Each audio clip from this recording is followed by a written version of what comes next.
Deus por estarmos mais uma vez na casa do Senhor para assim louvar, porque Ele é digno de toda a nossa adoração e louvor. E é isso que nós queremos fazer mais uma vez. E para principiar o nosso culto esta manhã, vamos ter uma leitura da Palavra de Deus e vai ser lida pela nossa querida irmã Maria do Carmo. Faz favor, irmã.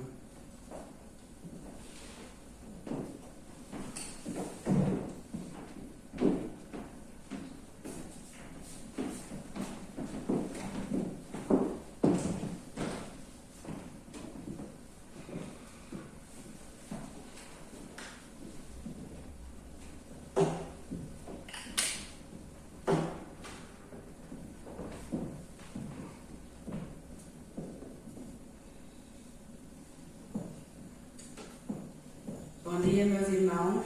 Bom dia. É com tristeza que eu vejo novamente a nossa casa de oração sem os nossos irmãos. Mas sabemos que as condições estão impostas para isso mesmo.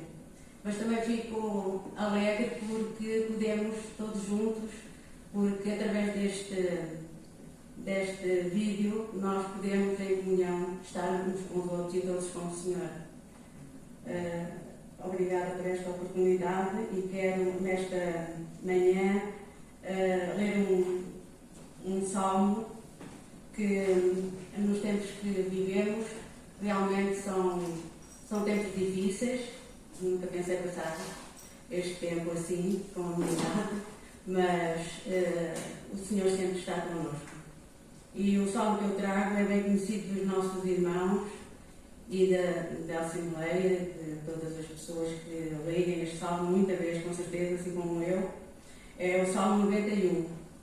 Todos nós conhecemos, porque na verdade nós precisamos do Senhor. A segurança daquele que se refugia em Deus. E diz assim o Salmo 91. Aquele que habita no esconderijo do Altíssimo, à sombra do Onipotente descansará. Direi do Senhor, Ele é o meu Deus, o meu refúgio, a minha fortaleza, e nele confiarei. Porque Ele te livrará do laço do passarinheiro e da peste perniciosa. Ele te cobrirá com as suas penas, e debaixo das suas asas estarás seguro. A sua verdade é escudo e broquel. Não temerás espanto noturno, nem seta que voe de dia, nem peste que ande na escuridão, nem mortandade que assole ao meio-dia. 1000 cairão ao teu lado e 10.000 à tua direita, mas tu não serás atingido. Somente com os teus olhos olharás e verás a recompensa dos ímpios. Porque tu, ó Senhor, és o meu refúgio, o Altíssimo é a sua habitação. Nenhum mal te sucederá, nem praga alguma chegará à tua tenda, porque aos seus anjos dará ordem a teu respeito, para que te guardarem em todos os teus caminhos. Eles te sustentarão nas suas mãos, para que não tropeces com o teu pé em pedra. Pisarás o leão e o áspide, calcarás aos pés o filho do leão e a serpente. Pois que tão encarecidamente me amou, também eu o livrarei. Pô-lo-ei num alto retiro, porque conheceu o meu nome. Ele me invocará e eu lhe responderei. Estarei com ele na angústia, livrá-lo-ei e o glorificarei. Dar-lhe-ei abundância de dias e lhe mostrarei a minha salvação. Que o Senhor abençoe esta porção da palavra a cada coração dos nossos irmãos, assim como tem abençoado a mim, e que na verdade só em Deus temos esta segurança. Porque Ele é um Deus Altíssimo, Todo-Poderoso. O Senhor abençoe no seu próprio nome. Amém.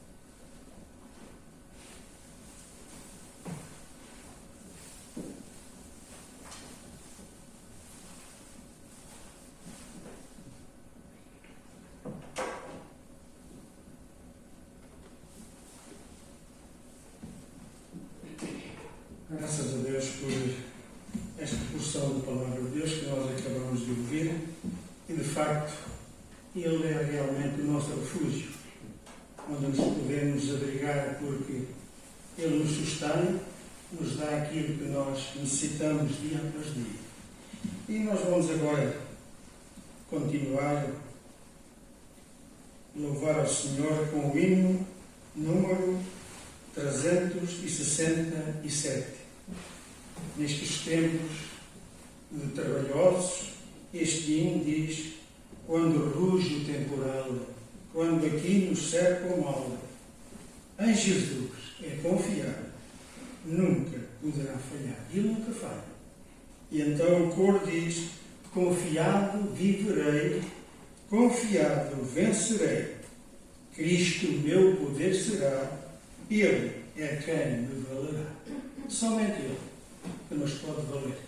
E eu pedia que ficássemos de pé para louvar ao Senhor com este cântico maravilhoso que nos fala da confiança que nós devemos ter nele.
podermos cultuar o Teu nome e de podermos louvar e agradecer.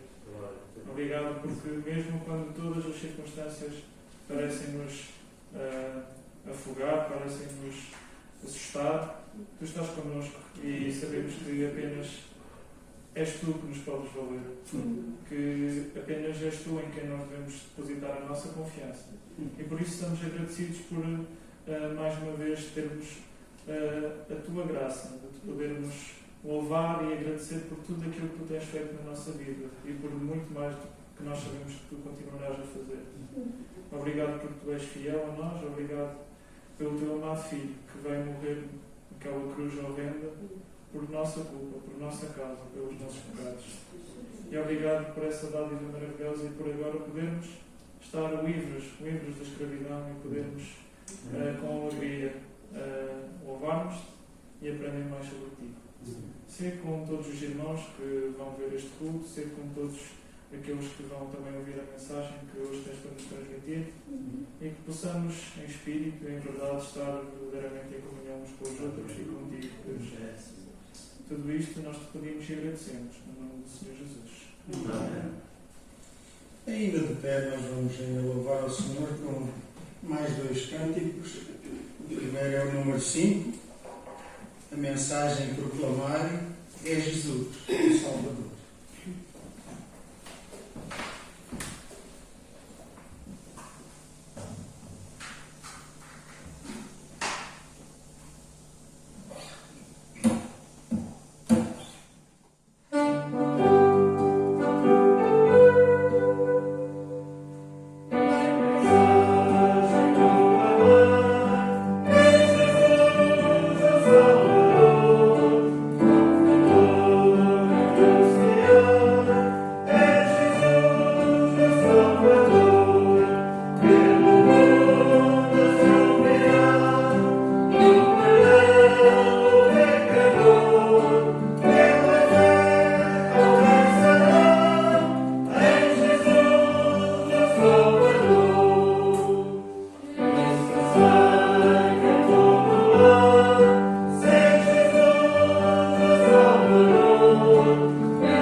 Graças a Deus por termos mais uma vez o privilégio de ouvir a palavra de Deus. Infelizmente sabemos que há muitos que não têm esta liberdade, mas nós ainda a temos. Por isso, agradecemos ao Senhor por esta plena liberdade de anunciarmos a sua bendita palavra.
Olá, querida igreja que está reunida aqui e aquela que vai estar certamente a ver esta gravação que com amor nós estamos a fazer. Não é incontornável a situação que nós estamos, em que o mundo está. E ontem estava a ler uma outra coisa que era pior do que esta pandemia, é as alterações climáticas que estão a acontecer na Terra. Dizem eles que será muito pior ainda do que esta pandemia. Mas o certo é que isto deixa as pessoas prostradas. As pessoas vivem de uma forma que não sabem o dia de amanhã. Hoje fazem um teste, amanhã já podem estar contaminadas. Nós estamos a lutar contra um inimigo que é invisível, que a todo momento podemos levar um tiro deles, do vírus, não é? E ficarmos. Mas esta forma de viver nos dias de hoje é uma forma que, sem dúvida nenhuma, leva as pessoas a viverem ansiosas, andarem preocupadas, andarem de tal forma que já não conseguem fazer e dizer aquilo que diziam há uns tempos atrás, há um ano atrás: vou a tal parte, vou fazer qualquer coisa, minhas férias vão ser em tal parte, e hoje ninguém fala nisso. Não é possível. A contingência em que nós estamos, o confinamento, faz com que muitas das liberdades sejam interrompidas. O mundo está a atravessar uma crise terrível sanitária, e isto não é novidade para ninguém. E as pessoas questionam-se diariamente sobre o que é que vai acontecer, quando é que isto vai acabar. Nós temos os cientistas que dizem: bom, talvez em março comecemos a criar uma curva já descendente, mas não temos a certeza disso. Ninguém tem a certeza disso. Há dias ouvimos o Sr. Presidente da República dizer que talvez possamos começar a pensar no agosto das férias, ou não. Podemos ir até outubro, não sabemos. E quando é que acabará? Os governos realmente tomam medidas, os cientistas multiplicam as suas investigações, mas o certo é que, volta e não volta, quando tudo parece estar a encarreirar-se, vem uma estirpe diferente, vem um vírus diferente e isto desaba tudo outra vez. Pois, perante isto, eu posso-vos dizer que nós, como Igreja do Senhor, não podemos estar livres, e não estamos livres de que nos possa acontecer alguma coisa destas. Que possamos ficar infectados, não é mesmo? Como os demais. A oração sacerdotal que o Senhor Jesus fez pelos seus discípulos disse: Pai, não peço que os tires do mundo, mas livra-os da influência do mundo. Então, quer dizer que nós estamos no mundo, estamos sujeitos como humanos a tudo o que possa acontecer no mundo. Mas nós temos uma coisa diferente, que os do mundo não têm. Nós temos diferente, somos diferentes. Sabem porquê? Porque o Senhor disse que no mundo teremos aflições, mas tendo bom ânimo. Porquê? Porque Ele venceu o mundo. Então Ele venceu todas as coisas. E nós vamos vencer também. Quer morramos, quer vivamos, nós somos do Senhor e se partirmos, vamos para Ele. É isto que muitas pessoas não têm no seu coração. Mas nós temos, pela graça de Deus.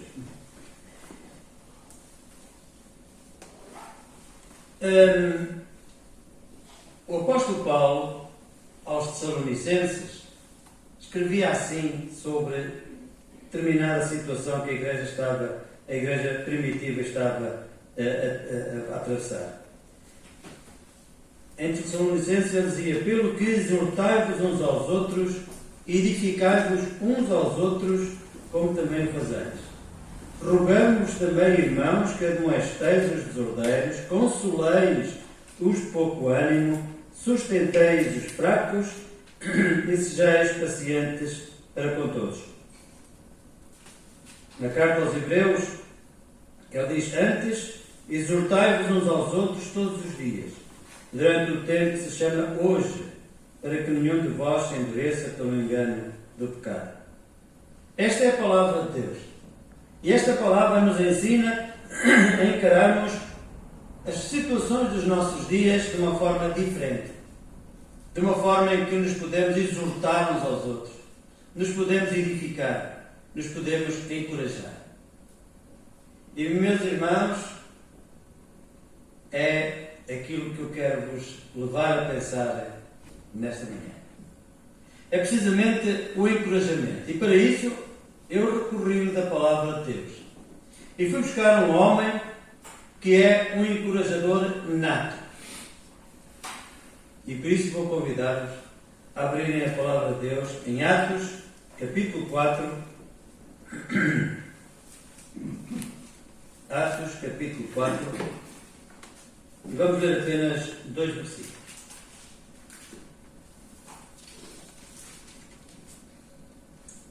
Capítulo 4 de Atos, versículo 36 e 37. Diz assim: Então José, cognominado pelos apóstolos Barnabé, que traduzido é filho da consolação, levita, natural de Chipre, possuindo uma herdade, vendeu-a e trouxe o preço e o depositou aos pés dos apóstolos. Notaram? Ele foi cognominado pelos apóstolos filho da consolação. Isto é, por outras palavras, filho do encorajamento. Alguém que consola outra pessoa é porque está a encorajá-la, está a edificá-la. E quem era este Barnabé? Nós temos aqui que o nome dele era José. Mas devido à sua maneira com que ele procedia e como ele se relacionava com os apóstolos, com os discípulos, ele foi realmente, como assim dizer, foi rebatizado, não é? Com outro nome. Diz que este homem era levita e era natural de Chipre. Barnabé, e vamos tratar-se por assim, como ele se chama, não nos diz se ele tinha muitos bens ou poucos. Eles dizem que ele vendeu uma herdade. Podia ter mais. Mas não acredito que tivesse mais. Sabem porquê? É que a tribo de Levi, o terceiro filho, creio, terceiro ou quarto filho de Jacó, foi-lhe dado, não terra, quando houve a repartição, depois de terem saído do Egito e depois de terem entrado na terra prometida, a terra prometida foi dividida pelas 12 tribos de Israel, os 12 filhos de Jacó. Mas Levi, a tribo de Levi, não teve direito a terras. A tribo de Levi foi escolhida para assistir aos sacerdotes. Eram eles os filhos de Levi que transportavam o templo, toda a estrutura, todos os móveis, tudo tinha sido determinado a eles. E a determinação do Senhor é que a herança deles era o Senhor. E por isso todas as tribos tinham que dar dízimo das coisas todas a Levi, à tribo de Levi. E mesmo nas cidades onde eles habitavam, era-lhes dado terreno para que eles pudessem colocar ali os seus rebanhos. Mas terras eles não tinham. Mas este homem tem uma terra. Sabem que eles não podiam só ter terra em Canaã. Mas eles podiam ter terra quando saíram de Canaã. Todos nós sabemos o que é que aconteceu, não é? No ano 70. Jerusalém foi arrasado, o templo foi destruído, os discípulos ficaram em Jerusalém, mas todos os seguidores de Cristo foram espalhados pela face da terra. E só em 1948 é que voltaram novamente à terra prometida. Tiveram estes anos todos espalhados. E vemos que este homem, que era de Chipre, foi certamente para a sua terra. Fugiu. Muitos dos cristãos fugiram para Chipre. Era uma ilha, uma ilha que se encontra no meio do Mediterrâneo, e foram para lá. Alguns foram deportados, outros foram por autocriação, tanto por vontade deles. Mas quando este Barnabé, começou-se logo ali a notar o tempo bom. Antes desta perseguição, houve um tempo bom. Antes da pandemia que nós estamos a atravessar, houve um tempo bom. Tínhamos liberdade de nos reunirmos, tínhamos liberdade de nos comunicarmos, de nos abraçarmos, de estarmos uns com os outros, das brasas se juntarem para fazer maior calor. É isto que nós tínhamos. Agora não temos. Mas o certo é que na igreja primitiva começou assim. Logo após a ascensão do Senhor Jesus, a igreja, os apóstolos começaram a pregar a Cristo ressuscitado e muitas almas se converteram. E cada vez cresciam mais. E havia uma coisa interessante, nós não lemos, mas os irmãos podem ler no versículo 34 deste mesmo capítulo, diz que não havia, pois, entre eles necessitado algum.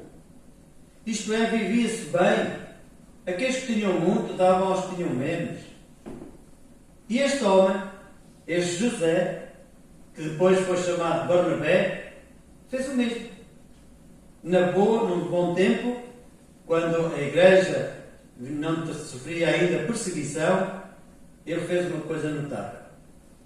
Foi desfazer-se da sua herdade, colocar o preço aos pés dos discípulos, dos apóstolos, e começou ali um percurso, que nós vamos ver o percurso que ele faz. Era um homem que, ao fazer isto, encorajou os apóstolos para que houvesse mais equidade. Encorajou-os. Não havia uma tentativa de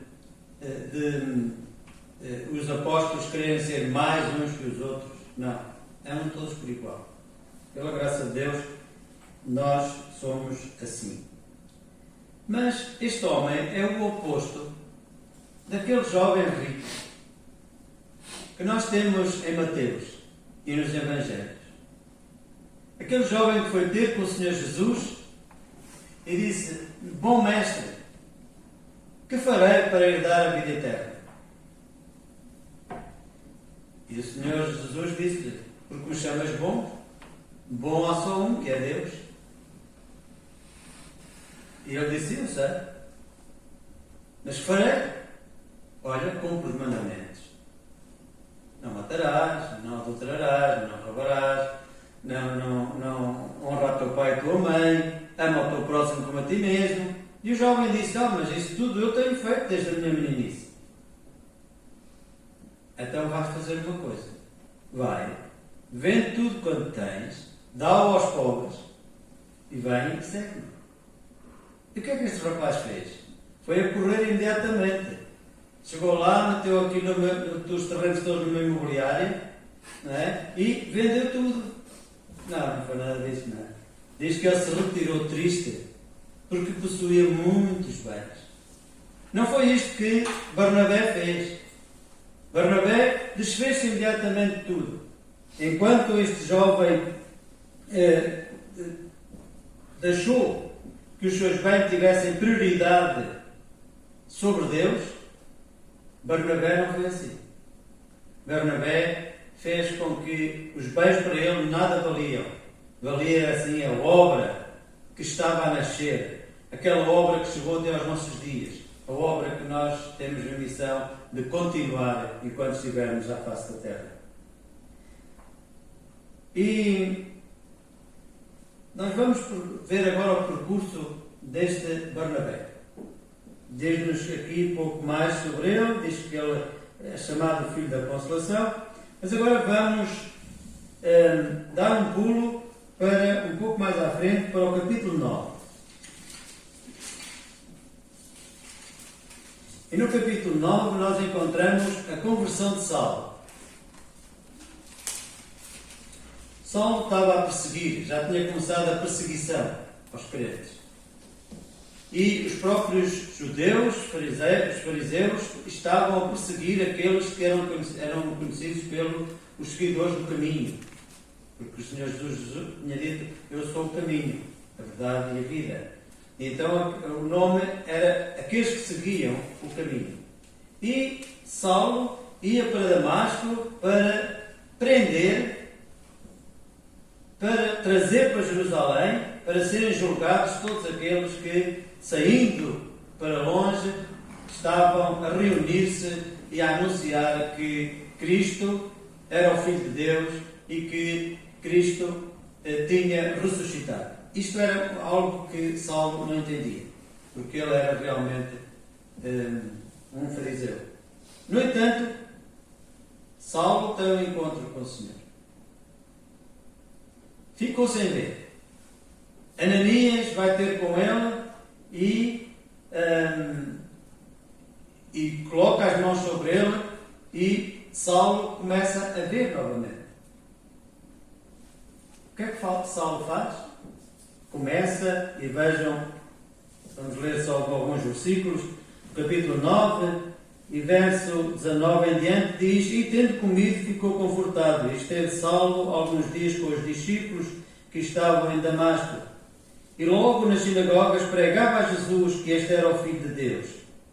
E aqueles que o ouviam ficavam atónitos, ficavam completamente admirados. Então, mas este não era o que perseguia, não era aquele que vinha para buscar, que levava, arrastava homens e mulheres para as prisões em Jerusalém? Afinal, quem é este? E olhavam-no de lado, não é? Desconfiados. Sei lá se isto é um truque deste Saulo, não é? E desta desconfiança chegou, inclusive, aos discípulos que estavam em Jerusalém, porque diz-nos que, no verso 26, diz: e quando Saulo chegou a Jerusalém, procurava ajuntar-se aos discípulos, mas todos o temiam, não crendo que fosse discípulo. E agora aqui entra o nosso Barnabé. Barnabé vai, diz no verso seguinte: então Barnabé, tomando-o consigo, o trouxe aos apóstolos e lhes contou como no caminho ele vira ao Senhor, e este lhe falara, e como em Damasco falara ousadamente no nome de Jesus. Barnabé era respeitado pelos discípulos. Não era um Barnabé, não era este José, não era alguém, não era alguém, digamos, desconhecido. Tinha voz. E esta voz que ele tinha era reconhecido perante os discípulos. E quando ele agarra em Saulo e diz: olha, vem comigo, e eu vou-te apresentar. Eu vou ser o teu escudo. Sou eu que vou colocar a minha cabeça ali perante os discípulos que estão em Jerusalém. Ao fazer isto, o que é que Saulo sentiu? Estava a ser amparado. Barnabé, como encorajador, como pregador também, que vamos ver, mas como encorajador, como filho da consolação, ele agarrou em Saulo e disse: olha, bem, não sejas aí cabeça baixa, porque os discípulos não te recebem, tu não queres pregar em nome de Jesus e eles não se estão a aceitar. Olha, vem comigo. Meus irmãos, muitas das vezes é isto que nós temos que fazer com o nosso irmão. Neste tempo que nós estamos a atravessar, é preciso tanto encorajamento. Eu dou graças a Deus porque há irmãs e irmãos que de vez em quando, às vezes é quase todas as semanas, às vezes todos os dias, lhe mandam mensagens uns aos outros com passagens da Bíblia, com pensamentos. E o que é que isto faz? Encorajar. São encorajadores. Barnabé era um deles. Era um encorajador. Ele encorajou, mostrou a Saulo a bondade, a aprovação de que ele realmente era um escolhido que tinha tido um encontro com o Senhor Jesus e serviu também de amparo. Mas ele também realmente era confiável. E o capítulo 11, estamos a fazer o percurso de Barnabé. Capítulo 11, no versículo, nós podemos ler a partir do versículo 19, diz que e os que foram dispersos pela perseguição que sucedeu por causa de Estevão, caminharam até a Fenícia, Chipre e Antioquia, não anunciando a ninguém a palavra, senão somente aos judeus. E havia entre eles alguns varões de Chipre e de Cirene, os quais, entrando em Antioquia, falaram aos gregos, anunciando o Senhor Jesus. E diz que a mão do Senhor era com eles, e grande número creu e se converteu. E chegou a fama destas coisas aos ouvidos da igreja que estava em Jerusalém. E vejam quem é que eles mandaram. Quem era a pessoa de confiança que eles tinham para dizer assim, olha, alguém tem que ir daqui a Antioquia, ver as maravilhas que estão a acontecer ali. Os crentes estão a crescer, os crentes estão a anunciar a palavra de Deus ali em Chipre, na cidade de Antioquia. Então quem é que vamos mandar para lá? Vamos mandar um cipriota, não é? Mas não foi por causa disso, não foi por causa dele ser natural de Chipre, porque ele era confiável. Os discípulos confiavam e por isso diz-nos que, tendo ouvido estas coisas, enviaram Barnabé até Antioquia. E diz que quando chegou e viu a graça de Deus, se alegrou e exortou, cá temos nós, encorajou a todos que com firmeza de coração permanecessem no Senhor. Primeiro ponto, Barnabé era um encorajador. Barnabé ajudou Paulo no princípio do seu ministério. Foi usado por Deus para que Paulo se firmasse, para que fosse aceito. Agora temos aqui Barnabé, confiável pelos discípulos que enviaram Barnabé a Antioquia. Depois ele chegou lá e exortou-os a permanecessem no Senhor. Mas depois os próprios homens dali, os próprios crentes ali, diz-nos que porque era um homem de bem e cheio do Espírito Santo e de fé, e muita gente se uniu ao Senhor. Que testemunho, irmãos!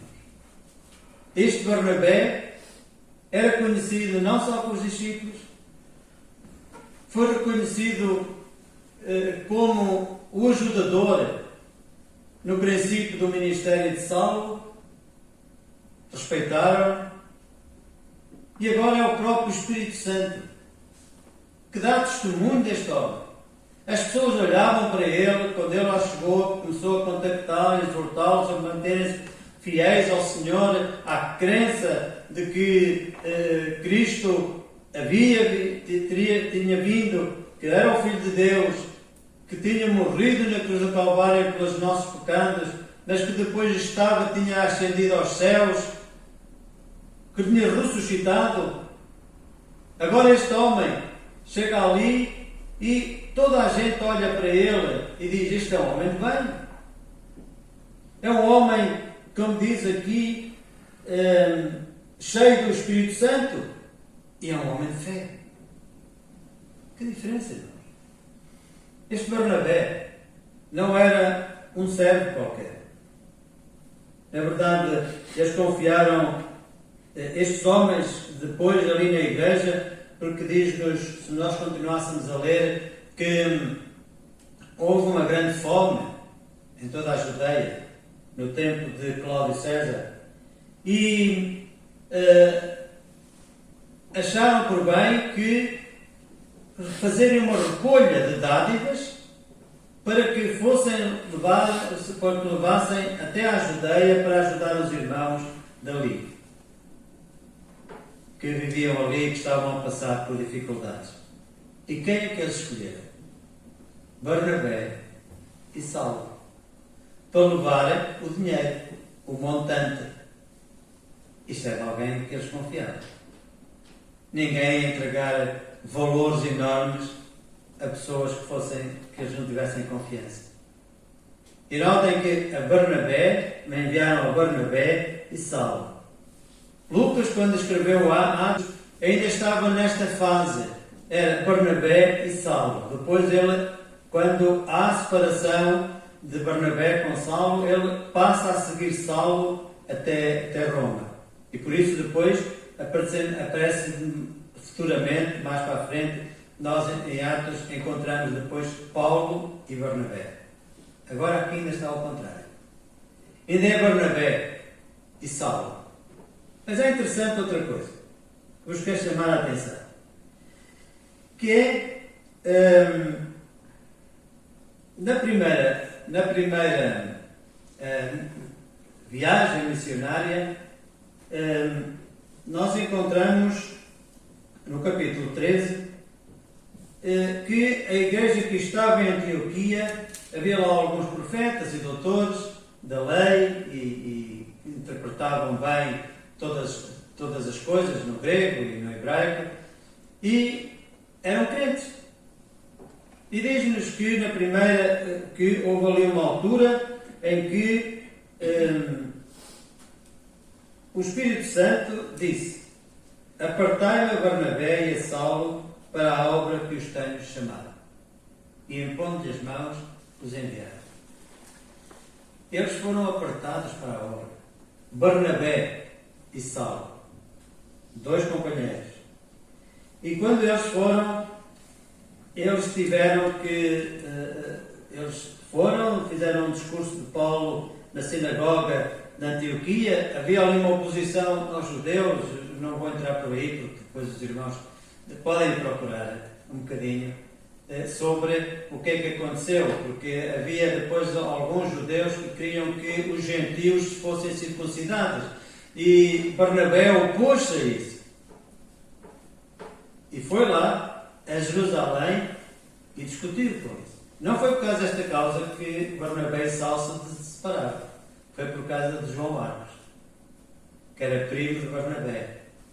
E Paulo não gostava muito de João Marcos. Depois, mais tarde, ao final de Atos, Lucas relata que eles se conciliaram e que Marcos foi abrangido por Paulo no seu ministério. Mas aqui encontramos que Barnabé foi separado para a obra. E quando ele foi separado para a obra que eles tinham,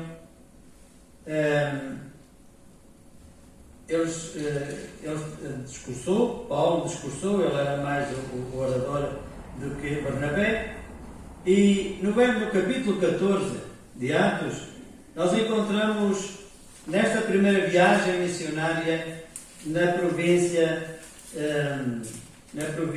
de como é que ela se chamava? Licónia. Temos aqui, eles falaram em Icónio, Listra e Derbe, e eles estavam na província de Licónia. E ali, Paulo, movido pelo Espírito Santo, quando chegaram em Listra, certo varão, de pé, leso dos pés, coxo desde o seu nascimento, o qual nunca tinha andado, ouviu falar de Paulo, que fixando nele os olhos e vendo que tinha fé para ser curado, disse em voz alta: levanta-te direito sobre os teus pés. E ele saltou e andou. Então vamos a ler nos versículos 8, 9, 10 e 11. E o que é que aconteceu? Aconteceu que aquele povo, quando viu aquele milagre, eles disseram bom, e disseram na língua natural da província, como diz aqui, falando na língua licaónica, eles disseram, fizeram-se deuses os deuses semelhantes aos homens e desceram até nós. E chamaram Júpiter a Barnabé e também Mercúrio a Paulo, porque este era o que falava. E o sacerdote do templo a Júpiter diz que trouxe para fora a idolatria, os touros, as grinaldas, e queria fazer com que o povo adorasse a Barnabé e a Paulo. Mas estes, diz que rasgando as suas vestimentas, disseram: não façais coisa tal. Nós somos homens como vocês. Não é? Verso 15. Varões, porque vais fazer essas coisas? Nós também somos homens como vós, sujeitos às mesmas paixões, e vos anunciamos que vos convertais dessas vaidades ao Deus vivo, que fez o céu e a terra e o mar e tudo quanto há neles, o qual nos tempos passados deixou andar todos os povos em seus próprios caminhos, contudo não se deixou a si mesmo sem testemunho, beneficiando-vos lá do céu, dando-vos chuva a tempos frutíferos, enchendo de mantimento e de alegria ao vosso coração. Dizendo isto, com dificuldade impediram que as multidões lhes sacrificassem. Humildade que encontramos em Barnabé. Poderíamos vê-lo a fazer como Herodes. Herodes quereria ser adorado como eles estavam a querer adorar a Barnabé e a Paulo. Herodes, se lêssemos no capítulo 12, diz que quando um dia depois de prender, de ter matado Tiago, o irmão de João, e de ter prendido Pedro para também o mandar matar, diz que há ali o relato de que Pedro é salvo milagrosamente pelo anjo, é tirado da prisão, é levado dali para fora, e quando Herodes soube, mandou justiçar os guardas, e depois sentou-se no tribunal, vestiu-se honrosamente, e quis ser adorado. E o povo disse: voz de Deus e não de homem. E diz que o anjo do Senhor o feriu, e comido pelos bichos, morreu ali mesmo. Que diferença, irmãos, entre Barnabé e Herodes. Que diferença entre Saulo e Herodes. Saulo tinha sido um perseguidor, tinha uma patente enorme nesta hierarquia de perseguição, mas agora era perseguido humildemente, servo.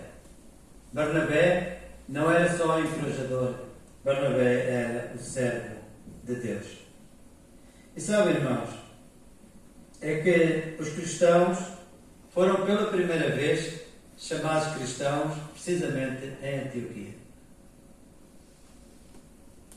Nós, naquela passagem que lemos sobre o Evangelho pregado, diz que perante o testemunho nós podemos ali encontrar mais uma faceta de Barnabé. Barnabé viu que o trabalho ali era tão grande, que partiu, foi a Tarso buscar Saulo. E Saulo veio com ele para Antioquia, e eles estiveram 1 ano.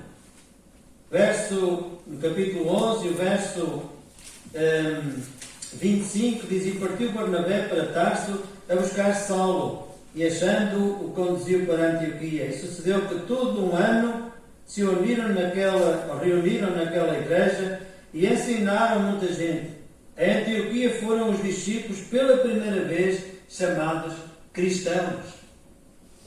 Foi ali que começou aquilo que nós hoje nos chamamos cristãos. Foi na Antioquia. E porquê? Pelo testemunho de um homem, de Barnabé. Era um homem de bem, cheio do Espírito Santo e de fé. E isto, aqueles que não sei se sabem, é que Antioquia era chamada a rainha, creio que era assim, era a rainha pagã do Oriente. E numa cidade tão ligada ao paganismo, tão ligada à idolatria, os crentes, os discípulos, foram pela primeira vez chamados cristãos. Isto deve ser uma bênção para os nossos dias. Nos dias em que a idolatria cresce, em que as pessoas não se voltam para Deus, em que as pessoas estão desencorajadas, não acreditam já em nada, nós, irmãos, podemos ser um Barnabé. Podemos encorajar, podemos mostrar como é tão importante nós sermos reconhecidos como cristãos, como generosos, fiéis ao Senhor e na nossa fé também. Por último, irmãos, Barnabé é um exemplo de fidelidade e nós podemos agora, em conclusão, ver bem. Ele era generoso e se nós queremos ser Barnabés nos nossos dias, sejamos generosos. Ele vendeu certamente tudo o que tinha, que era uma herdade, e entregou para o crescimento da obra. Deus não nos está a pedir isso hoje a nós, mas pede que nós sejamos fiéis com os nossos pertences, com os nossos bens, para que possamos fazer com que o corpo de Cristo aumente e para que o número se complete até que depois venha a vinda do Senhor. Devemos ser realmente generosos e que possamos também ser confiantes, confiáveis.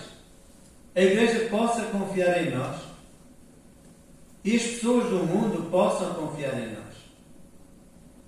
Eu tive um colega, quando trabalhei logo ao princípio, com 15 anos, e um colega que passava muitas vezes aqui pela rua. E um dia ele disse-me: olha, vocês só têm, quanto a mim, só tem lá uma pessoa dentro dali da vossa igreja, uma pessoa que realmente é íntegra. É um tal Sr. Frank. Que testemunho! Testemunho que este homem dava do irmão Frank Smith.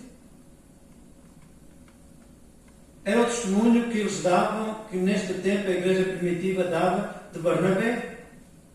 Meus irmãos, como eu gostaria que também as pessoas dissessem de mim o mesmo. Dissessem: olha, há aí na Igreja da Póvoa, anda por aí um rapaz novo que é realmente um encorajador. Podemos confiar porque ele tem fé, ele tem coragem. E era isto que, na verdade, eu gostaria que dissessem de mim. Há aqueles que deixam coisas escritas. Eu certamente não vou ficar com nenhuma rua em Coimbra, embora seja um conibricense de género. Mas não vou ficar com nenhuma rua com o meu nome, nem no lugar onde eu vivo. Mas gostaria muito que alguém se lembrasse de mim, ou do irmão Henrique. Era um irmão bem disposto, encorajador, generoso, fiel, como eu gostaria que se fosse o meu legado aqui na terra. Mas também diz que vemos aqui que Barnabé era humilde, em contraste com Herodes, como vimos. Meus irmãos, nós podemos influenciar outras pessoas pelo nosso exemplo fiel. Não precisamos ter o dom de falar muito, de falar muito bem. Temos um conhecimento enorme da Palavra de Deus. Mas pelo nosso exemplo, neste mundo, de exemplo de fidelidade ao Senhor, nós podemos manifestar e aplicar os nossos dons, isto é, as nossas habilidades, o nosso talento para o Senhor. E meu irmão, você pode servir ao Senhor pode ensinar, encorajar, ser generoso, diligente e mostrar misericórdia com alegria. Sejamos misericordiosos. Não vamos esquecer Barnabé e a obra que ele fez para Deus e como ajudador de Paulo. Não vamos, ele usou os seus dons e os seus bens para edificar e fortalecer os santos e Paulo. Ele permanece para sempre como um homem bom pelo Espírito Santo. Ele é inspirador para todos os cristãos. Como é que devemos servir com alegria? Não é servir por esforço, não é servir por missão, é servirmos com alegria, com liberdade, de manifestarmos aos outros daquilo de que o nosso coração sente e transborda e quer dar aos outros. Quer dar estes sermos inspiradores para todos os cristãos de como servir ao Senhor com alegria. E o desafio é: sejam Barnabé. Seja, na verdade, fiel, humilde, generoso, apto a ensinar, a exortar a Igreja do Senhor. Porque esta mesma Igreja necessita de cada um de nós.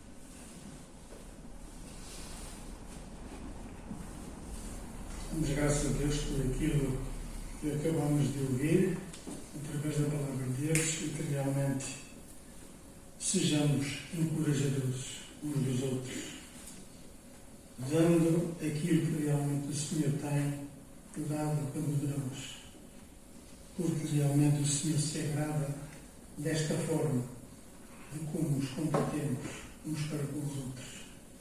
Realmente o Senhor nos tem a graça de podermos ser mais fiéis, prontos a servir, porque Ele é digno de toda a nossa adoração. E chegamos ao fim da nossa reunião. Eu queria que ficássemos de pé para terminarmos com uma palavra de oração. E eu ia pedir a Irene, por favor, que é uma palavra de oração, se faz favor, está bem? Louvamos o nosso Deus e Pai Celestial nesta tarde pelo privilégio que nos concedes, nos podermos reunir em Teu nome. Vamos te graças, Senhor, pela Tua palavra neste dia, Senhor. Obrigada pelo Teu cuidado por cada um de nós, Senhor. Obrigada pela exortação que nos deixaste, Senhor. E ajuda-nos a cumprir com a Tua palavra a cada dia das nossas vidas. Possamos encorajar outros, Senhor, aqueles que estão mais abatidos, mais tristes, mais abalados, Senhor, que possam ser consolados, Senhor, através da Tua palavra, que é consoladora. Obrigada, Senhor, por este dia. Obrigada por tudo que nos tens dado. Ajuda-nos, Senhor, a cada momento da nossa vida a louvarmos e bendizermos o Teu santo e excelso nome, Senhor. Para que Tu sejas honrado e glorificado através de nós, Pai. Pois Tu nos tens aqui na terra para isso mesmo, Senhor. Para mostrarmos ao mundo que Tu és o Senhor, o Salvador. Ajuda-nos, pois, a ser cada um de nós os Barnabés deste tempo, Pai. Aceita, pois, o nosso louvor, a nossa adoração e gratidão. E mais uma vez, obrigada por tudo. Nós te louvamos e te agradecemos em nome do Senhor Jesus. Amém. Chegamos ao final desta reunião. A todos um bom dia e que o Senhor esteja com todos nós.